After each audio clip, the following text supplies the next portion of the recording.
헌법은 국가의 설계도입니다. 국가가 어떻게 운영되어야 하는지를 제시하며 그 시작은 제1조에 명확히 드러납니다.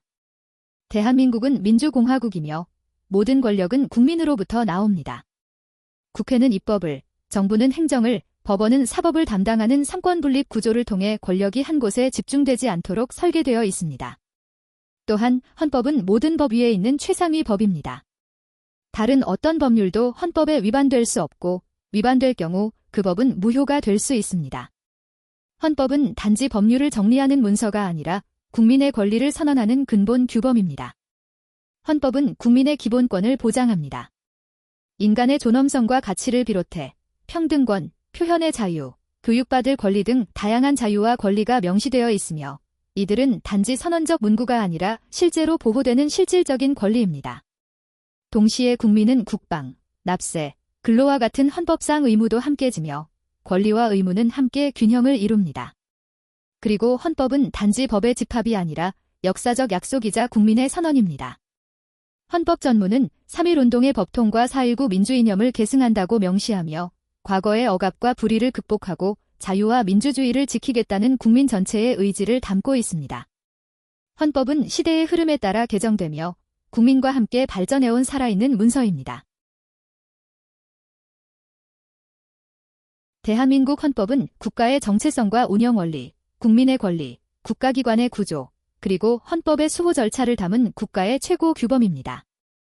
헌법은 크게 4가지 구조로 나누어 설명할 수 있습니다. 첫째, 헌법 총강은 헌법이란 무엇인가를 다룹니다. 이 부분은 헌법의 개념, 기본 원리, 법적 효력, 그리고 개정 절차를 규정하며 헌법이 왜 존재하는지, 어떤 가치 위에 세워졌는지를 보여줍니다. 헌법의 최고법 규성, 국민주권, 권력분립, 법치국가의 원리가 이곳에 담겨 있습니다. 둘째, 기본권론은 국민의 권리를 어떻게 보장할까에 대한 답을 제시합니다.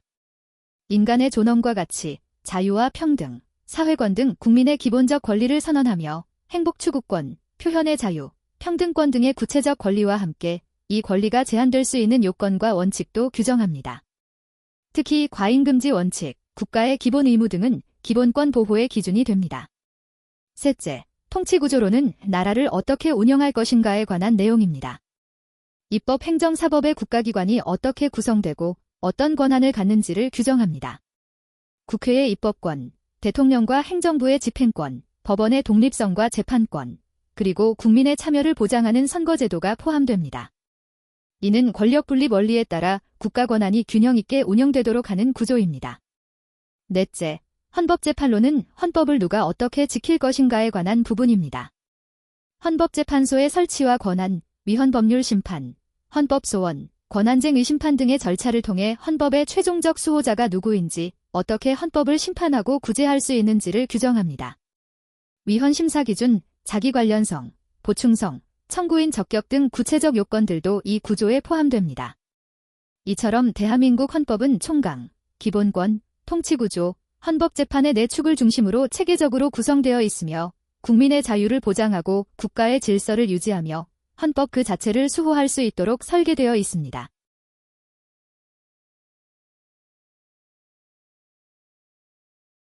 1번 문제입니다.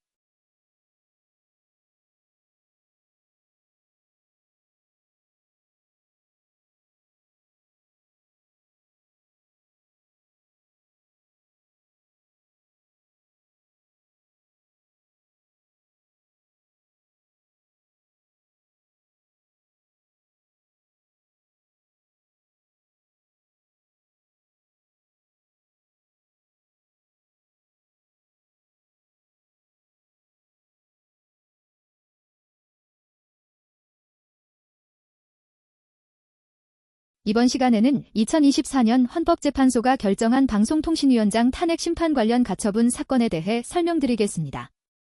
이 사건은 헌법재판소의 재판관 공석 문제가 발생했을 때 헌법재판소가 국민의 재판 청구권과 신속한 재판을 받을 권리를 어떻게 보호할 수 있는지를 보여준 의미 있는 판례입니다. 신청인은 2024년 7월 31일 방송통신위원회 위원장으로 임명되었습니다.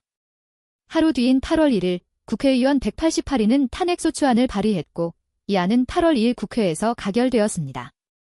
그에 따라 국회는 헌법재판소에 탄핵 심판을 청구하였고 신청인은 탄핵 심판의 피청구인이 되었습니다. 문제는 헌법재판소 재판관 9명 중 3명이 2024년 10월 17일 임기 만료로 퇴임 예정이었고 헌법재판소법 제23조 제1항에 따르면 재판부는 7명 이상의 재판관 출석이 있어야만 심리가 가능합니다. 따라서 공석이 생기면 심리 자체가 불가능해지는 상황이었습니다. 이에 신청인은 자신의 재판 청구권과 신속한 재판을 받을 권리가 침해될 우려가 있다며 헌법소원 심판과 함께 헌법재판소법 제23조 제1항의 효력을 정지해달라는 가처분 신청을 제기했습니다. 이 사건에서 다툰 핵심 쟁점은 다음과 같습니다. 재판관 3명이 퇴임하여 심리가 불가능해질 경우 신청인의 재판 청구권 및 신속한 재판을 받을 권리가 침해되는가?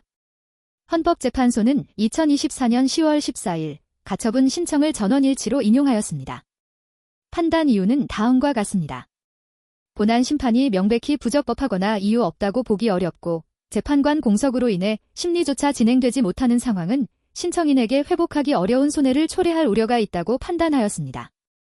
헌법 제27조가 보장하는 신속한 재판을 받을 권리에는 신속한 헌법재판을 받을 권리도 포함되며 가처분을 인용해도 심리만 가능하게 할 뿐 헌법재판소의 결정 요건인 6명 이상의 찬성은 여전히 유지됨으로 본안 결정에 영향 없다는 점입니다.